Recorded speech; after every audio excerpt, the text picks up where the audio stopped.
பேச வேண்டாம் சொல்லுங்க. நான் சொல்றது கேளுங்கம்மா. இந்த பாருங்க, நான் பேசுறதுக்கு எனக்கு உரிமை இருக்கு, நீங்க பேசுறதுக்கு உங்களுக்கு உரிமை இருக்கு. சொல்றது கேளுங்க. ஓட்டு போடுறது இருக்கட்டும்மா.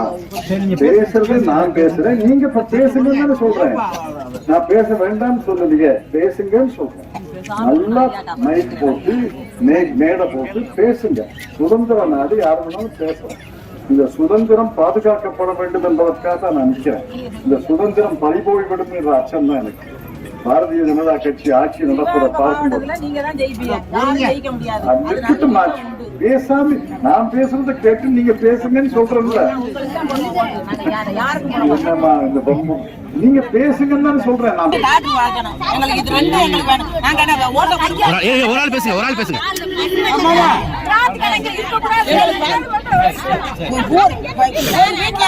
ஒரு வீட்டுல 3 பேர் செத்து போயிருக்கான். ஒரே ஒரு பொம்பளை வீட்டுல 3 பேர் செத்து போயிருக்கான் குடிச்சிட்டு. இந்த மாதிரி அவர் எதுவுமே கேட்காம மேடையில் நின்று பேச சொல்றாரு. ஓட்டு போடுறது பார்த்து தான் ஓட்டு போடுவோம். யாருக்கு ஓட்டு போட மாட்டான். ஓட்டு கேட்க யார் வரக்கூடாது.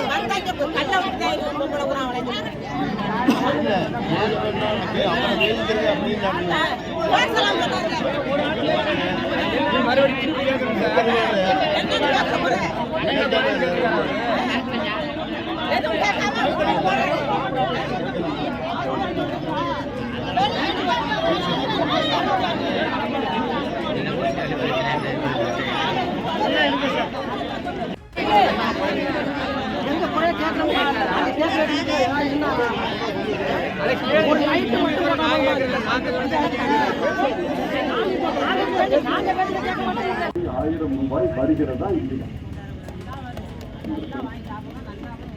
சும்மா இருங்க. கையெடுத்து கேட்கிறேன், சும்மா இருங்க. அவங்க அடுத்த தேர்தலில் நிக்கணும் சார். நம்ம அதாவது ஒரு கட்சியில சீட்டு கொடுத்து நிக்க வைங்க. நல்லா